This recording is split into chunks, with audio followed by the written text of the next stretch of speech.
OpenAI just launched an AI that completes 95% of advanced hacking tasks, days after pulling a similar model. Stick around. A tiny hacker team outdid an army of 200,000 volunteers. OpenAI just shipped GPT 5.6 Cyber safety limits stripped back for offensive security work. It completes 95% of advanced attack requests and hunts 0 days on its own.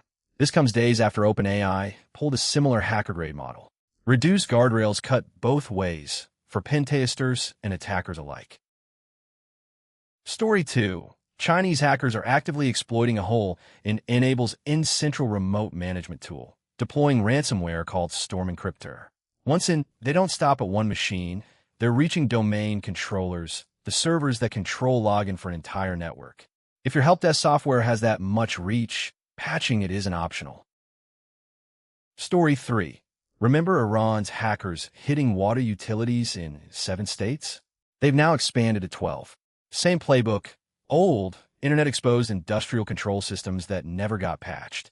Water utilities keep getting hit because they're chronically underfunded targets, not because the attacks are sophisticated, and that gap isn't closing. Story 4. Bad news if your coding agent uses MCP servers. Called GhostSplice, attackers hide fragments of one malicious command across separate channels the agent reads. Alone, harmless. Combined, the agent assembles and runs the full attack, stealing SSH keys, API keys, source code. Vet every MCP server you connect. Story 5. Researchers tested ChatGPT 5.5 and Claude Opus 4.8 patching 6 disclosed vulnerabilities, generating over 6,000 candidate fixes. Only 26% fully closed the hole. More than half either left it open or introduced a new one. If you're letting AI auto-patch your dependencies, someone still needs to read the diff. Story 6. An AI assistant called Rovo AI had a flaw researchers named Rovo Blast, letting attackers pull sensitive company data out of the tool. Enterprise AI assistants get plugged into everything, your wiki, your tickets, your files, so one bug in the assistant becomes a bug in all of it. Story 7. Neo4j's GraphQL setup was accepting JWT tokens, the login tokens your app trusts to prove who's asking, without checking the signature. Anyone could forge one and pull someone else's data. If your API trusts a token's contents without verifying who signed it, you don't actually have authentication. Story 8. A break from the doom.